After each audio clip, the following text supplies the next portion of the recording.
જય શ્રી કૃષ્ણ. આજે આપણે મકર સંક્રાંતિના ઉત્સવ વિશે થોડીસી ચર્ચા કરીએ. આ ઉત્સવ જનરલી 14 કે 15 આ બેવમાંથી એક ઇંગ્લિશ કેલેન્ડરના હિસાબે જાન્યુઆરીની 14 કે 15ના હિસાબે આવતો હોય છે. આના એક દિવસ પહેલાં જેવી રીતે આપણે જોયું કે ભોગી ઉત્સવ આવે છે અને મિતિ વાર કે એનાથી કોઈ પણ નિસ્બત નથી, પણ આ હંમેશા સૂર્ય જ્યારે મકર રાશિમાં પ્રવેશ કરે એટલે જનરલી 14 કે 15 તારીખે જ આપણે આવતો હોય છે. તો આ દિવસે વિશેષતાથી શ્રી નવનીત પ્રિયાજીના ઘરક્રમના અનુસાર છીટના વસ્ત્ર, એક હાર અને 2 માળાનો હલકો શૃંગાર, હીરાનો શૃંગાર છે. ઘણી જગ્યા ઉપર લૂમની કલગી પણ ધરાય છે અને સાદી ચંદ્રિકા પણ ધરાવી શકાય છે. બંને રીતનો ક્રમ છે.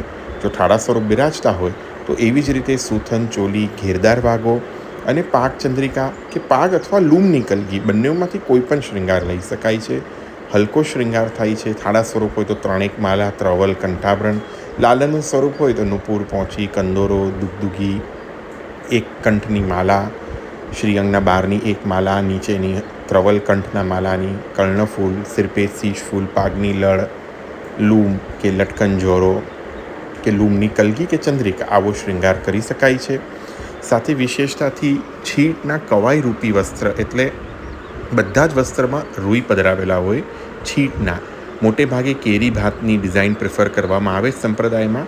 આવી રીતનું ફરગુલ વાઘા જે છે આમાં પીળી ગોંઠ કરીને પણ તમે પધરાવી શકો છો, પણ કોઈ પણ પ્રકારે તુઈ વગેરેનો આમાં ઉપયોગ થતો નથી. બીજી ખાસ નોંધ એ છે કે વિશેષતાથી પ્રભુને આજે અમુક સામગ્રીઓનો ક્રમ છે. આજે ઉત્સવ ભોગનો ક્રમ છે. જેવી રીતે આજે તલના લાડુ એટલે ભલે તમે 4 નંગ બનાવો કે 4 નંગ ગોળના, 4 નંગ સાકરના, એકદમ સહજતાથી બની જશે. એકદમ સરળ છે. કોઈ પણ પ્રકારે એવું નથી કે આ ન થઈ શકે. સોપારી જેટલી સાઇઝને ધ્યાનમાં રાખીને બનાવીએ અને ઉત્સવ ભોગ રૂપે ધરાવીએ. ઉત્સવ ભોગ એટલે કે આમાં પણ ઘણીવાર ઉત્સવ ભોગ સવારનો હોય છે, ઘણીવાર સાંજનો હોય છે. તો તમારા ગુરુઘરમાં જેવી રીતે આજ્ઞા હોય એવી રીતે તમે કરશો એ આશાથી આપણે આગળ જોઈએ કે કેવી રીતે કરવું. કે તલને હલકું શું, આ હું મારો પોતાનો ક્રમ કહું છું, જે મારાથી ઘરમાં ન ભાવે મહાપ્રભુજી, શાયદ કોઈ આનાથી સરસ કરી શકતું હોય તો પહેલાં એ કરજો. તો તલને અમે લોકો જનરલી 1 વાટકી તલને લોયામાં શેકી લઈએ છીએ. શેકીને થોડું ઠંડુ થવા દઈએ. પછી એમાં ઝીણો ઝીણો ગોળ સુધારી અને એના લાડુ વાળી લઈએ છીએ. એમાં સુગંધીમાં તમારે એલચી પધરાવી શકો છો. બીજું પધરાવવાની જરૂરત નથી. આની સાથે સાકરના પણ અમે એવી જ રીતે પધરાવી.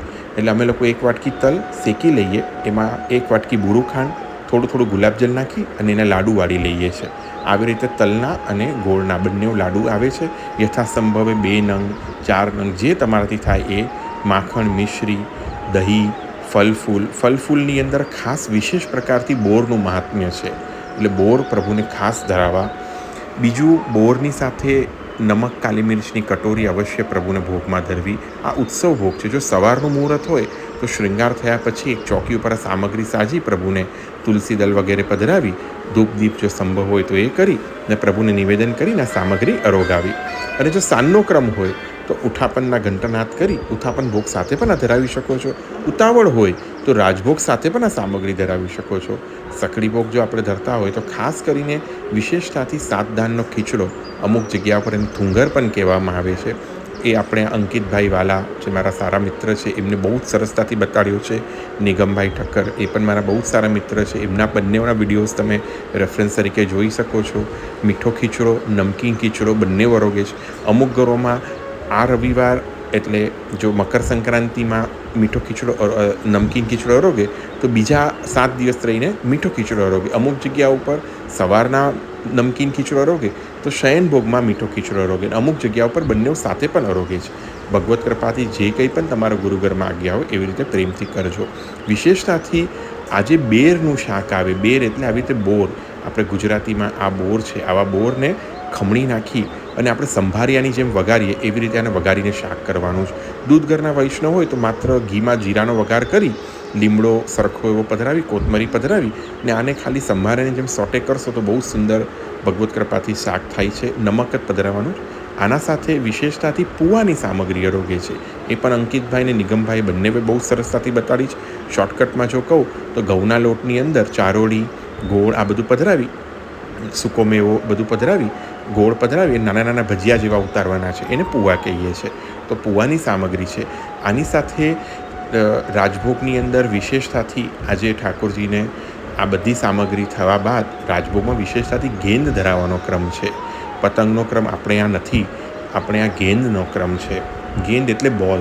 વિશેષતાથી વિભિન્ન પ્રકારના તમે બોલ વસ્ત્રમાંથી જેવી રીતે રૂ અંદર ભરી ઉપર કપડું ચડાવી લો, સુંદર તુંઈથી ડેકોરેટ કરો, પ્લેન કરો, કે આવી રીતે તમને સિલ્કના બોલ્સ મળે. નોર્મલ બોલ પણ તમને જે મળે, આપણે જે લૌકિકમાં મળતા હોય ટેનિસ બોલ, એના પર પણ વસ્ત્ર ચડાવીને પ્રભુને અંગીકાર કરાવી શકો છો. તો વિભિન્નતાથી પ્રભુને લાડ લડાવી શકાય છે. આમાં બીજું કશું જ ન સંભવ થાય તો આપણે આ સંતરા મળતા હોય છે હમણાં, કે તમને એવી રીતે મોસંબી મળે, એને પણ ગેંદ રૂપે આપણે પ્રભુના ખંડપાટ ઇત્યાદિ પર પધરાવીને પ્રભુ ખેલી શકે એ ભાવના સાથે પ્રભુને આ સન્મુખ કરી શકીએ છીએ. દૂધગરવાળા વૈષ્ણવ આવી જ રીતે પુવા જે છે તે રાજગરાના લોટના કરી શકે છે. ખીચડો પણ એવી જ રીતે કરી શકે છે. કૂટીનો દારો, રાજગરો, સામો આ બધાને મિક્સ કરી આની અંદર યથાસંભવ કંદ, રતાળુ, અરવી, બટેટા આ બધું પધરાવીને એનો એક મીઠો ખીચડો બનાવી શકીએ છીએ. મીઠા ખીચડાની અંદર આમાં ગોળ પધરાવવાનો છે, એમાં શાકભાજી નહીં પધરાવી, એમને જ મીઠો ખીચડો કરવો.